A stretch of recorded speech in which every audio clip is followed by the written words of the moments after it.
You're listening to the Gender Reveal Party podcast. I'm your host, Jay Pryor. This isn't your usual gender reveal party.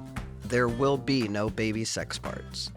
This is the real reveal, where we reveal gender through stories of brave humans willing to share their lived experience. Enjoy the listening. I sure enjoy making it.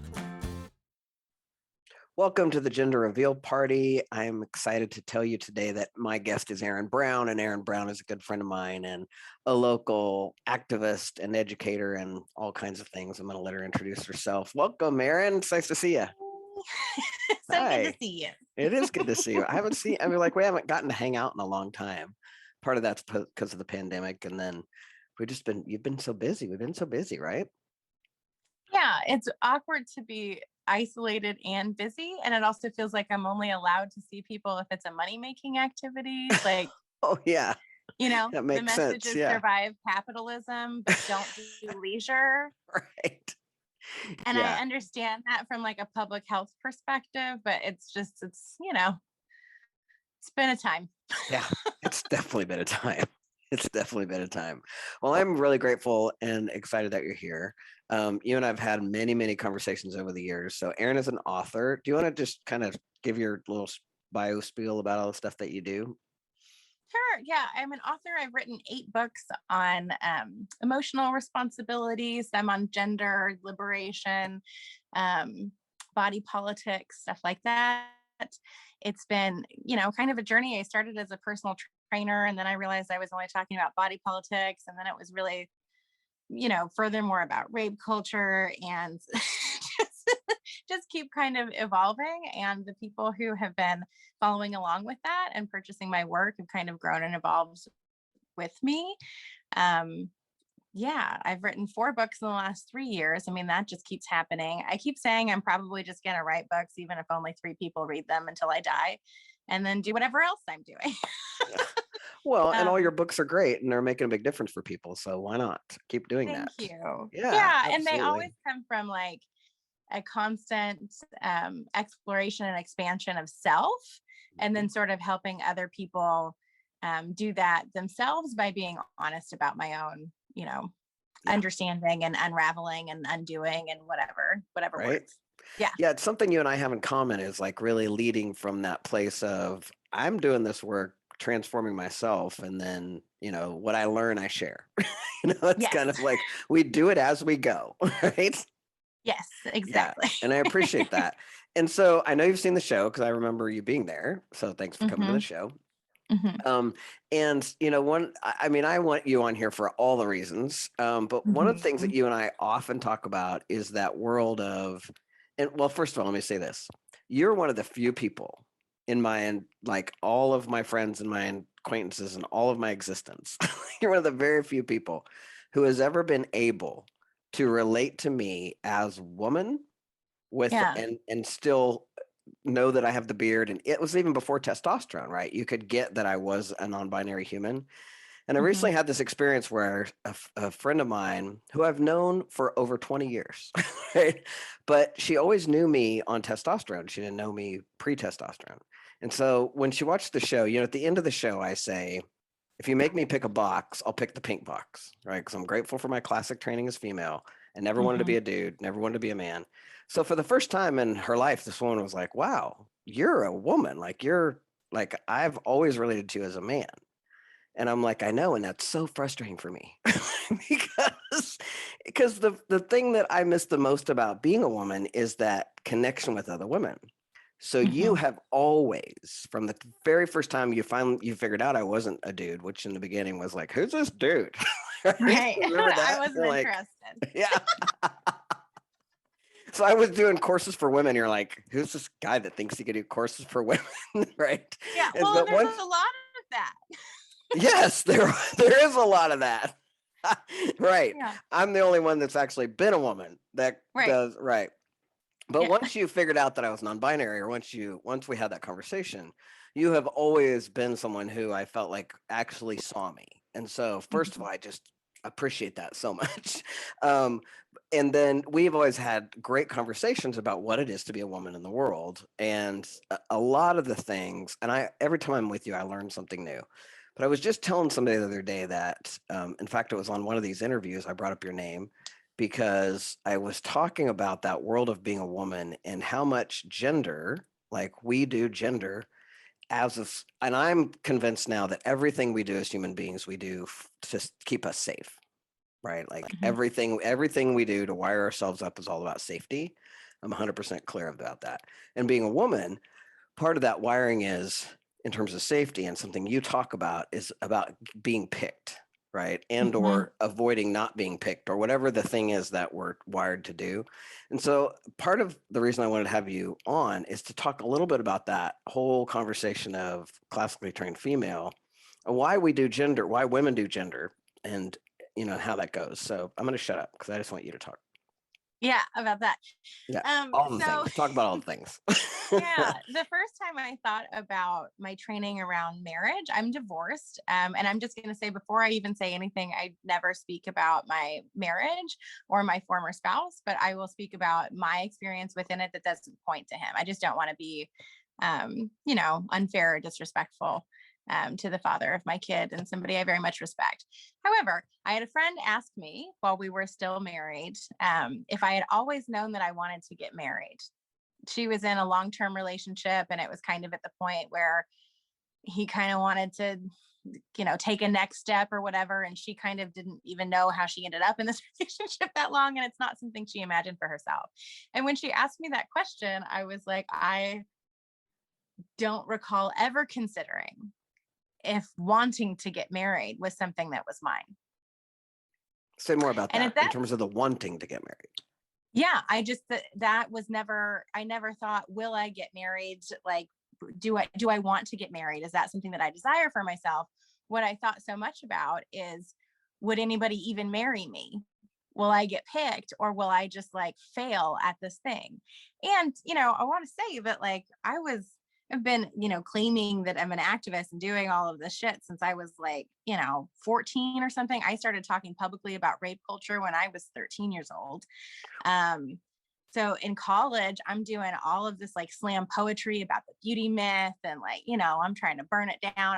I'm like that feminist. And still, there's so many things that are so ingrained in us that when it comes to like, walking the walk, there's things we just constantly miss. And I never thought, what do I want for my life? I thought, because of all of these standards that are messed up, I'm not going to be able to attain these things I'm supposed to. Isn't that something? I mean, just like you said, I've been same thing. I've been an activist since I cut my teeth on being a queer when I was 18, Mhm. basically. And really, when I got into college in my 20s, that was like from that point on. But I can fall prey to so much of that classic training and even homophobia, transphobia, all the same things that I'm Mhm. actively speaking about. It's so the water we swim in that it's always there. It's always Yeah. there. And when it comes to classically trained gender roles, I having lived as a woman and as a man, I feel like I have an insight into both of them. Mhm. And what's fascinating to me, and I want to have this huge conversation about the non-binary because straight people swimming in the binary don't even see they're swimming in it. They don't even know Right. they're in there, right? They don't even know Right. that there's like this, and it's almost like these paths have been laid out for them, and then they just swim in their lanes. Mhm. Yeah. Yeah, yeah. And that's, I mean, how do we ever break out of that? I think we're starting to. I think the Gen Z generation is like a huge leap towards that. But it's part of this kind of work that I feel like, and your work in particular, that has paved the way for those Gen Z kids to be doing that. Yeah, they're so cool. They I are have cool. this book that I came across because of the Lula Rich documentary, and I posted something about it online. It's called The Proper Care and Feeding of Husbands Oh, how funny. Dr. by Laura Dr. Schlesinger. Laura, whatever. Yeah. Oh my Um, God. I got so many messages from women who follow me that are around my age. I'm 39, so like early 30s, 40s, who had received this book when they got engaged or at some point when their marriage was troubled. And I have, a sizable following. And so initially I might think, well, this is like maybe some more religious people that follow me. This is just anecdotal. These are people I know. Oh, People would oh have yeah. never. So apparently this book is everywhere. I got it because that was jarring to me. And so much in here, when I talk about it online, people respond by like, aghast that this is a thing, that it was a bestseller, that it is not that old, that it's still in circulation. But the ideas in it that are very binary and very gendered, even if people don't say them overtly, is the way most people I know operate within their relationships. Um, and even more so depending on how heteronormative the rest of their relationship is. Right. So one of the things that happened to me when I took testosterone is I was handed heterosexual privilege. I was handed white male privilege, but Jessica and I as a couple started to be viewed in the world as a straight couple. Mhm. And that part for me was it was literally mind blowing. Like I remember being in restaurants at the beginning when I first started to get facial hair, and like I was 100% passing, and people were not whispering about whether I was a boy or girl or a man or a woman. Like that for me was huge. And then the service that we got, and I mean, it was just like it was so fascinating to me. And I guess it never occurred to me because that was just not my life before that. That the whole Yeah. world is set up like that, right? And so that's this water that they swim in. And I know that you are right now working on a coaching certificate, right, around Mhm. sex and intimacy. Is that accurate? Yeah, it's a sex and intimacy counseling program, and I want to utilize that to work with couples. I think there's just a lot of work to be done, and understanding that it is healthy and normal to regularly examine and reestablish boundaries based Yeah, upon new feelings, circumstances, etc. So that's the kind of work I want to do. nice. But the online component of that, because I'm always thinking about what am I going to be stomping around about, is heteronormative relationship dynamics. And so much of this book, even just the title, is set up in such a way that it's like men are, dumb and can't figure out how to do basic things. And if you just take care of them in specific ways and let them be king, everything will be fine. This book suggests that you sleep with your husband as much as he wants to, that caring for children is not enough to repay him. Just that maybe you're not actually all that sparkly and interesting, so you should be grateful that he's there at all. I mean, Wow.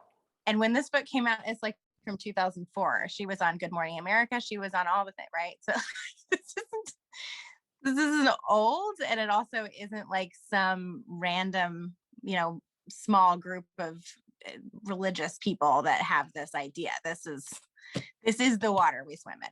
100%. And for me, my experience is and I talk about this in the show. I come out over and over and over and over and over and over again. And Mm-hmm. yet women still are so trained that when they see me, they see male. And so then therefore there's a way of behaving around me. There's also assumptions about what I can and cannot do. Like and it was worse when we got kids, because all of a sudden the assumptions were that I didn't know how to take care of those kids. I hadn't that they don't hear my classically trained female. So with we're out, people are always like, "Who's with the kids?" Like, when We Jessica's have out a there, like, story "Who's with the about this. kids? Who's with the kids?" And she's like, "Jay's with the kids." Like, Yeah. Jay knows how to do those things. Like, I mean, this assumption that I've never changed a diaper, I don't know how to do any of this stuff. Like, all these assumptions made about me because that's how we treat men. Right. And Mm-hmm. so it's such a bizarre experience I was just like, what's wrong with people? Did Do they you think, remember when this happened to us?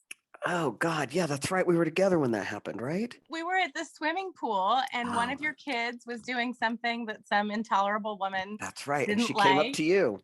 Yeah, and she just like couldn't stop telling me about like what my kid was. It was also something kind of benign, so it was obnoxious anyway. And I was just like, she's really just gonna okay, and I just let her keep going. And then I was like, yeah, it's not my kid. And then she just had no idea what to do with herself. It was really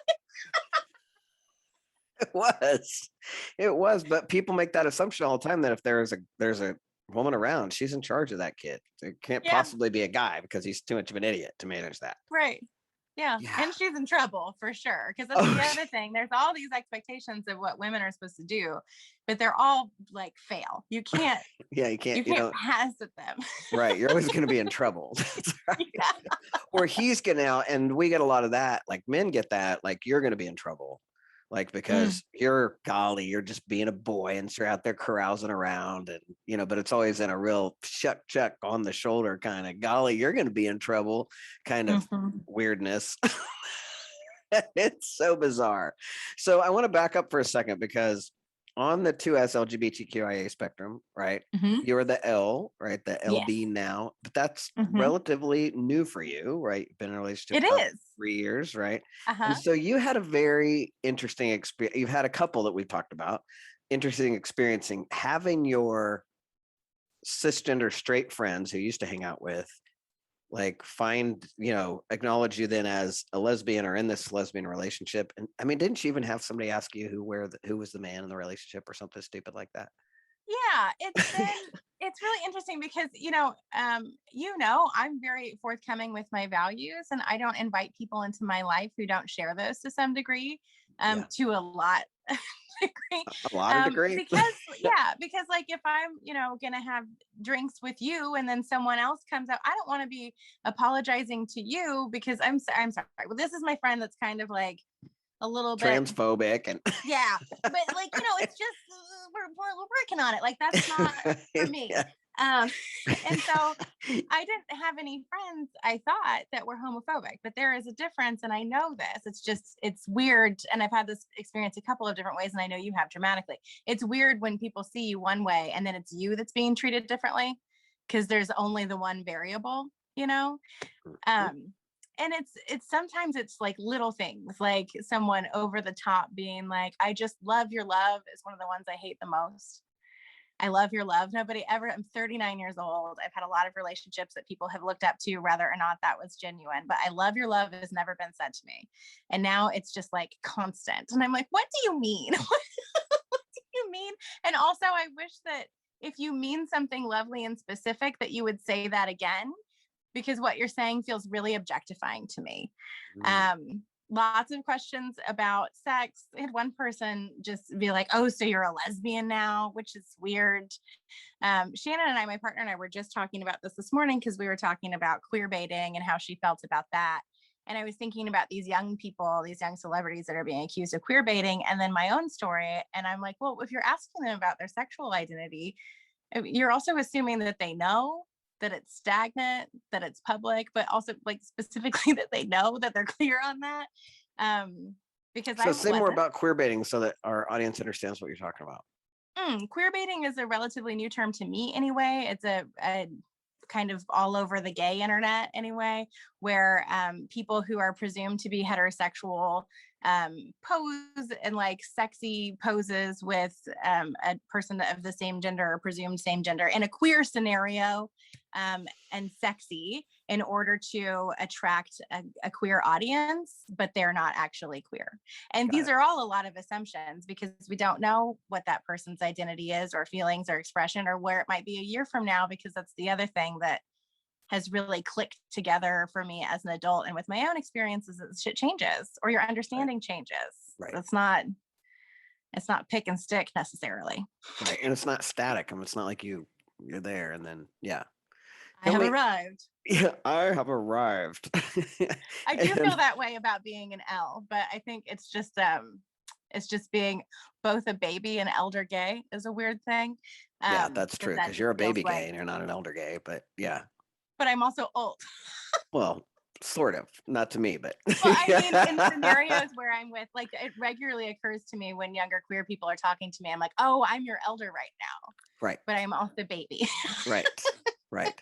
Now you have also, even before the L, right, in my Mm-hmm. world, in our relationship, you identified as a femme. Mm-hmm. And so at the time, and you and I had this conversation, right? I was like, hey, you can't identify as a femme. Those are queer Mm-hmm. people, right? Right. You're like, well, I don't know about that. So I have moved on that, right? Because it's like, I mean, we got to move. Um, Yeah. but now, because now my queer friends who identify, they'll say like I'm a queer femme. You know what I mean? Now they Mm-hmm. put the queer qualifier on there. Where Mm-hmm. before, if somebody said they were femme, I just automatically assumed they were queer, right? Because Mm-hmm. that was just a queer identifier for me then. So do you still identify as femme? Yes, and I also moved on that. So Oh, there's a couple of things. I you mean, do one, that. Right. Femme is a whole spectrum, right? So Yes. like someone could say that they're femme and that could mean that like they wear lacy panties, or it could mean that they are over the top feminine or whatever. And I've always been like high femme. I also love the political identification of bimbo, Mm. Right. which is a Right. whole other thing. But like, I'm leopard print. I like my tits out and up. I like big hair. I like bright lips. And it is a performance of gender that is both in alignment with binary, right? I'm being feminine, but it is also taken too far. And so that's the direction that I like to go with it. It feels subversive, and it also feels like me. It's just that doing what feels most like me is very rebellious and offensive to people. So like that's a different thing to Hmm. be like the kind of feminine that is received as slutty, that is received as too much, that is received as over the top. And it certainly isn't um, for men. Like this isn't what we're told that men would prefer, uh, depending on the Butches, on the dynamic. other hand, is another conversation. Yes, Depending on the totally butch. different conversation. Totally Yeah, different conversation. Right. right. So that's why I like the identity of femme before knowing more and more about the history. I was like, that makes sense to me because this is a performance. It's a deliberate performance and it is meant to be subversive. I'm Right. not falling into what's expected of me. I am like putting my foot on the gas and saying, fuck you, I'm going to take it and take all of it in the way that I Right. like to. And that is a performance of gender that is not expected of me. It's too Right. much. And However, it was queer. And so right. I let go of that. And then when I threw my whole life up there and realized where I actually stood, I was like, oh, I get to be femme also. That's right. Awesome. I've always known you're a femme. I'm just waiting for you to come out about it. That's what all of my like day one people say, which I'll feels say very that. affirming. Yeah, Mhm. that's nice. Awesome. Well, I just had an interview with another femme that will be coming out before you, and one of the things that she talked about is that world of being a high femme, but also being a black woman of size doing femme, right? Which is, I mean, she's just like all up in your face, and we were talking about the audaciousness, like being Yeah. audacious, right? And she's had other femmes come to her and be like, oh my God, like you're a goddess because your shoulders are showing, your arms are showing, like she would be able to show her body, like she felt comfortable doing that. And what a statement it is, and how sad it is to me that that's a statement. But I'm excited about this kind of a little bit of a turn again back to the Gen Z. I just feel like they're, go in the right direction. In the interview, she was like, Lizzo's probably my child. And I was like, yes, because she paves the way. She paved the way for Lizzo, right? I mean, like Yeah. without her doing what she was doing, Lizzo wasn't going to happen. So I feel like all those femmes have paved the way. And while you were working from a place of being a straight person at the time, you were still paving Mhm. the way, right? Because of that audaciousness, right? That willingness to be out there. And you've taken so much crap for that. I mean, you get crap from women, you get crap from men, you get trolls, you get, I mean, all the things from that. Do you? I mean, I ask this question a lot because I just find it so fascinating. Why do you think people are so threatened by us around gender? Why do you think they're so freaked out about gender in particular? I feel like in general, people spend so much time and effort and like actual blood, sweat, and tears and anxiety on what they think the rules are for being them, that when someone doesn't follow those rules, it's completely intolerable to look at. I like And if that. I can like possibly risk sounding vain, which women are not supposed to do, I also think that I'm sexy. I think that that's like a primary thing people notice about me, and I'm attractive. And I come in a size of body and in a presentation that's not supposed to be those things. And I think that is like both confusing to people and upsetting to people Yeah, because it's yeah. like you're not doing any of the things I try so hard to do, and I'm still responding to you in this way, and now I'm pretty upset about it. I um, am darn upset about that. yeah, you didn't follow the rules, and it's taken so much of my time in life to follow them. So how Yeah, dare you? And yeah. especially how dare you be comfortable and happy? Oh, right, for sure. Yeah, yeah, Because then that means all of my time and life and energy has been spent incorrectly. And so the easier thing to do is to make this a villain rather than look at, maybe I don't actually have to do all of these things. Yeah. Maybe there's a version of me that either does or doesn't look like the person that is such an affront to me right now, but there's some version of me that would rather be here, that is very upset to see that you just are walking around as you. Yeah. Yeah. And I mean, I really appreciate that, and this is another reason I always love talking to you, because I like your insights. I love the thought about the rule following, because I find in life people I mean, they wire themselves up to either be rule followers or rule breakers. And the people that are rule followers, they can't hardly manage themselves around. Like, it's the rules are the rules. And so you got to play by the rules. So that makes a lot of sense to me. It actually gives me a new place to look for that, because it's always fascinating to me, the vitriol that I get, the people that get just so mad at me, like so mad at me about the fact that I am non-binary or this. I mean, my latest thing is I'm telling everybody I'm a unicorn, because I'm a fucking Right. unicorn. I got Yeah. no tits and a beard, but I got my hips and my lady butts in charge. I got soft lady legs and soft lady body now. I mean, I'm super lesbianed out. I I feel love more this like a for lesbian than you. I've ever felt, right? I Which is love it. awesome. Yeah, it feels fantastic. I feel like I've created my perfect me, and it's a unicorn. Mhm. And boy, it pisses people off. It really freaks people out. So it's like, why? Why is it so important to you that? Well, and I think that non-binary and anything that exists, with a spectrum and not something just binary, something really simple, is that right. And I know that, like, being transgender is not necessarily a binary thing either, and that people have so much nuance into what it means to them to be transgender. But from a very basic understanding that is not up to date or accurate, there would be men and women, and then trans women and trans men, and then those still. So then we were saying trans men are men, trans women are women, and it still gives you a tidy binary, Right, right, And so then if I'm like making sense of that, and then I know you, and you at one point used he, him pronouns, and I was trans men or men, Jay is a man. That's the thing I was saying to myself. Then for you to go, actually, none of that. I'm something else that you don't have rules for, you don't have definitions for, you don't know where to place me on a hierarchy of who's in charge, who's the authority, how to relate to me. We're just throwing the rules out. That's very upsetting. And you're yeah, actually the one that taught me that, because I couldn't for the life of me understand why gay marriage was something that straight people were opposed to. And you were like, well, it messes the rules up. yeah. They They can't have deal these with the rules. rules for the hierarchy of marriage. And if you can do it without that, well, that's an affront. Right. And that's, I think, what is happening with gender. And it's also so lovely, because the other thing I've noted since I met you, and I'm just talking about you, is you have always expressed a pain around not feeling like women understand the part of you that was raised female and understands them, and that you lost that relationship to women, Hmm. and also missed parts of yourself. And so it's just been so joyful to see you get to find just exactly the pieces that feel right. Yeah. Yeah. Thank you. I appreciate that, because it does feel like, oh, I'm all kind of settled in there. Yeah. And it feels really good.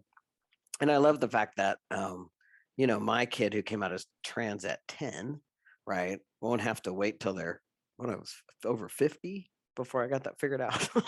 I mean, Yeah. that's a long time to get that figured, to wait to get that sorted. So I'm so blessed by that world that we've created, that we've, without us wouldn't be there. And excited that it's just becoming part of the, hopefully, the water that our next generation will swim in, that they can do that. Um, we've got like little Nas X out there scaring the crap out of everybody. Speaking of queer baiting, I gotta, do you love him? How do you feel about Lil Nas X? I'm obsessed. I Had a just, feeling you would be. yeah, I feel like he is so acutely aware of what is scary about him, and then he puts the foot on the gas, which is my style. I know. And I love that. And it Me too. certainly, I don't know what his experience is. I hope that he's well resourced enough that it's not a scary one, right? Right. That Me he has too. the resources to keep himself He's safe. safe. Yeah. Yeah, but assuming that's the case, I mean, for me, that sort of attitude, while puts me and has put me in some pretty scary situations, I can't imagine living any other way. And so I'm assuming if we're kindred in that way, that he is having the best time. And I Yeah, hope that that's true. I hope that that's true too. I do Yeah. too. I adore him. Yeah, I just think he's well, he's adorable for one thing, and he's such a baby gay to me. He's Mhm. so super cute. But I just love his boldness, and I love the unapologetic. Like he's unapologetic and not doing anything all the straight people haven't been doing for years. It's like all of his Right. video. I mean, you look at any of those straight videos, I mean, it's like, good God, man. Like that's talk about blatant heterosexuality. It's always been interesting to me my whole life. People have said things to me like, well, I wouldn't mind the gays if they weren't just so blatant. Like, why do you have to be all up in my face about it? Like, as if heterosexuality is not all up in my face all the time. All Right? the It's time. just everywhere, everywhere, all the time. And so I love that he's like, I'm a gay boy. This is how I do it. Right. And then he's Yes. getting such a cool, like, there's so many cis and straight people, it seems like artists who are like hopping on with them and doing songs with them. And I mean, it's just like, this is brilliant. Yeah. It's exciting. Very cool. Yeah, Anything it's so else? exciting. I love that he came out initially and people didn't know that he was queer. And also, I think They they didn't know also he didn't was even know that black he was either. black. Yeah. Yeah. So he was like, you know what? I'm going to do country charts. I mean, I just like the balls. I'm just Right. obsessed Yeah. Yeah. He's bold. He's very, very bold. And then the and fact that he strategic. got, the Miley Cyrus is what the heck is this guy? Oh God, I can't believe I'm about to say that. Billy Ray Cyrus. Thank you. I'm like, I'm not going to blow his name. Mhm.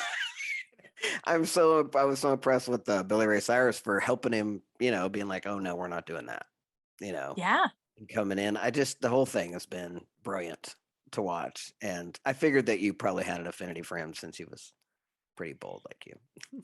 Yeah. I just can't wait till he has new videos. And then I just lay in bed and giggle like, oh, this is big mad. They're going to be so big mad.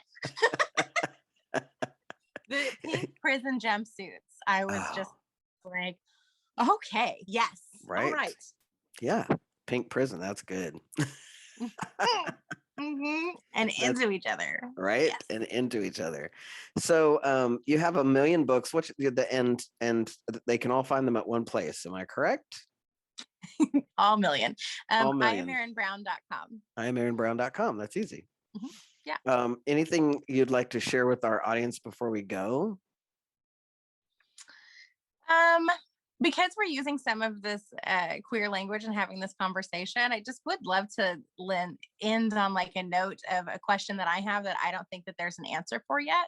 But I think that queer people have created so much culture and language around gender, around sexuality, around sexual interests too, which is different than identity. And there's just so much richness in queer folks' understanding of identity. And what tends to happen is that language gets stolen and moved into academia and borrowed by people who it doesn't belong to. And I also think that it is the most rich and important language we have for this stuff. And so I'm hopeful that eventually we will all be using this language that was created by queer people with a constant cognizance of where it comes from. But I don't know when that chicken and egg happened. So I just want to point out that as people are discovering even exactly what kind of cisgender straight lady they are, that all of that work has been done by queer people. The language for it was created by queer people. And I hope that we honor that regardless of where we end up of who gets to use what. Gosh, I love that you said that. There's been so much over my lifetime of watching that happen where this started as something very specific to queer people, like something, it would be something very, I mean, back in the 80s, it was like, the different like wearing your earrings on your left or your right, or, like Mm-hmm. that's when I came out. If you were a dyke, you wore one earring in your left ear, right? And it was the left because it was left, and then and then next thing you know, and especially if you were a gay man, like you only wore earrings if you were a gay man. If you're a man and you wore earrings, you were gay. Period. Mm-hmm. Right. And then next thing you know, it's like all the straight guys are wearing it. You can't, it's like one of those whole world of, yeah. So fashion, gender, everything around that. Yeah. Thank you for saying that. I always love your insights. Always love all the things that we get to talk about. And love hearing what you're up to. And so we will make sure that we send people to your site. And we need to like go have some pie or do something because I haven't seen you in way too long. So I know, it's weird. yeah, it's weird. We just live in the same town too. I mean, that's the thing. Yeah. I'm hoping that one of the things that we get to highlight again, as always, is all the cool, neat stuff that, or cool little weird alternative queer stuff that comes out of Lawrence, Kansas, because we're a quirky little town, but we've got all kinds of cool, neat stuff happening in this town, and you're part of it. So. Here's my own plug I'll give. I did start over quarantine making embroidery lesbian erotica scenes. So I imagine Embroidery, I'll have more lesbian erotica scenes. Yeah, so I will be I think creating more of those just in time for the Christmas holiday season. So yeah, you like can look out for I'm that. thinking an ornament of. Yeah, that's exactly. I'm thinking of all the people on my list that need one of those. Right. They need one of those specific. hanging on their tree. Yeah, right. For sure. That's brilliant. You're brilliant. I appreciate you. And thanks again for coming to the gender reveal party. Thanks for having me. Absolutely. Hey, thanks for listening to the Gender Reveal Party podcast. I hope you loved it. And if you did, would you take a second and go do all the things like subscribe, rate, review, tell all your friends. Apparently, if you do that, the podcast platforms are more likely to share it. And if you think these stories are important, please take 3 minutes to just go do that. I'd really appreciate it. Also, I'd love to connect with you on social. On Instagram and Facebook, I'm at the Gender Reveal Party. And on Twitter, I'm at Prior J. It's a real joy and privilege to bring you this podcast. Come back soon. Love you, bye.